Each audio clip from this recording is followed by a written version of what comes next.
আসসালামু আলাইকুম বন্ধুরা, আশা করি তোমরা সবাই ভালো আছো আর আমিও ভালো আছি। আর প্রতিদিনের মতো আজকেও তোমাদের সবার সাথে একটা রেসিপি শেয়ার করতে চলে আসলাম।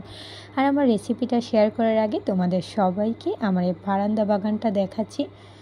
শীতের আগে সুন্দর একটু রোদ এসেছে, বারান্দাটাতে দেখতে অসম্ভব সুন্দর লাগছে। যদিও তোমাদের সবার কাছে প্রায় সময় আমি আমার এই বারান্দা বাগানটা শেয়ার করে থাকি, আজকেও তোমাদের সবার সাথে শেয়ার করলাম। শীতের একটু টুকটাক সবজি লাগিয়েছি, যদিও তেমন একটা সবজি হয় না, আসলে শখের বশে লাগানো। আশা করি তোমাদের সবার কাছে আমার এই বারান্দার বাগানটা ভালো লেগেছে। আর আজকে তোমাদের সবার সাথে প্রতিদিনের মতো একটা রেসিপি শেয়ার করতে চলে আসলাম। আজকে তোমাদের সবার সাথে শেয়ার করছি করল্লা দিয়ে পাঙ্গাস মাছের ঘাটা। আমরা তো মাছের ঘাটা অনেকেই খেয়ে থাকি, তবে করল্লা দিয়ে পাঙ্গাস মাছের ঘাটাটা আমি কিভাবে রান্না করি ভাবলাম তোমাদের সবার সাথে শেয়ার করা যাক। করলা দিয়ে পাঙ্গাস মাছের ঘাটাটা খেতে কিন্তু অসম্ভব ভালো লাগে। তাই আমি এখানে করলা দিয়ে পাঙ্গাস মাছের ঘাটা রান্না করার জন্য সব কিছু রেডি করে নিয়েছি। করলাগুলো আমি এরকম লম্বা লম্বা করে কেটে নিয়েছি, আর সাথে রান্না করার জন্য সব কিছু একসাথে নিয়েছি। চলো কীভাবে রান্না করি তাহলে শেয়ার করা যাক। এখানে আমি কড়াইটা বসিয়ে দিয়েছি, কড়াইটা গরম হয়ে গিয়েছে, এখন আমি তেলটা দিয়ে দিচ্ছি। তেলটা গরম হয়ে গিয়েছে, এখন আমি পেঁয়াজ কুচিগুলো ছেড়ে দিচ্ছি। পেঁয়াজ কুচিটা নাড়াচাড়া দিয়ে একটু লাল করে নিচ্ছি। পেঁয়াজ কুচিটা লাল হয়ে গিয়েছে, এখন আমি মরিচ আর হলুদের গুঁড়া দিয়ে দিচ্ছি, আর সাথে সামান্য পরিমাণ একটু পানি দিয়ে মশলাটা ভালো করে কষিয়ে নিচ্ছি।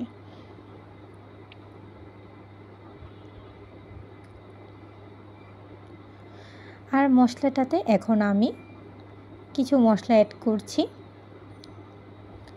এখানে আমি দিয়ে দিচ্ছি একটু জিরা গুঁড়া, যেহেতু আমি করলা দিয়ে রান্না করছি এতে দারুণ একটা স্মেল আসবে। আর সাথে দিয়ে দিচ্ছি একটু রসুন বাটা, দিয়ে ভালো করে মশলাটা আবারও নাড়াচাড়া করে কষিয়ে নিচ্ছি।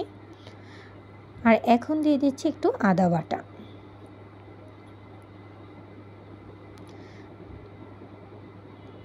ভালো করে নাড়াচাড়া করে দিলাম।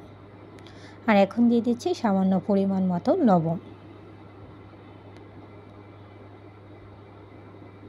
মশলাটা একদমই কষানো হয়ে গিয়েছে, এখন আমি আগে থেকে ধুয়ে রাখা পাঙ্গাস মাছগুলো দিয়ে দিচ্ছি। এই মাছের ঘাটাটা রান্না করার জন্য তোমরা মাছের কলার পিস অথবা মাছের পেটের অংশ দিয়ে রান্না করতে পারো, এতে ঘাটাটা খেতে আরও মজা লাগে। ভালো করে মাছগুলো মশলাটার সাথে কষিয়ে নিচ্ছি, সামান্য একটু পানি দিয়ে দিলাম। আর এখন নাড়াচাড়া করে মাছগুলো ভেঙে নিচ্ছি।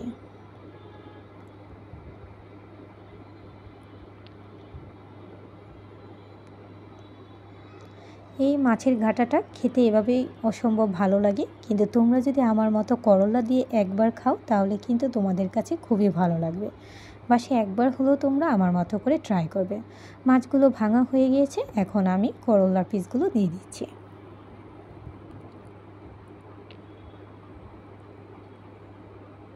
করলাগুলো মাছের সাথে এখন নাড়াচাড়া করে দিচ্ছি।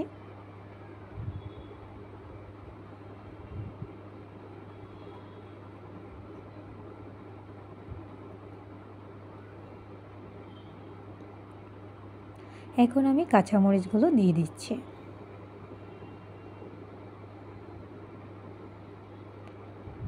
আবারও আমি নাড়াচাড়া করে নিলাম। মাছটাতে তেল চলে আসলে আমি নামিয়ে নেব। আশা করি তোমাদের সবার কাছে আমার রেসিপিটা ভালো লেগেছে, তবুও তোমরা কমেন্টের মাধ্যমে জানাবে আমার রেসিপিগুলো তোমাদের সবার কাছে কেমন লাগে। ধন্যবাদ সবাইকে আমার এই পুরো ভিডিওটার সাথে থাকার জন্য। তোমরা একবার হলেও বাসায় ট্রাই করবে। Thanks for watching my video. Next video দেখার জন্য তোমাদের সবাইকে আমন্ত্রণ রইল। আল্লাহ হাফেজ।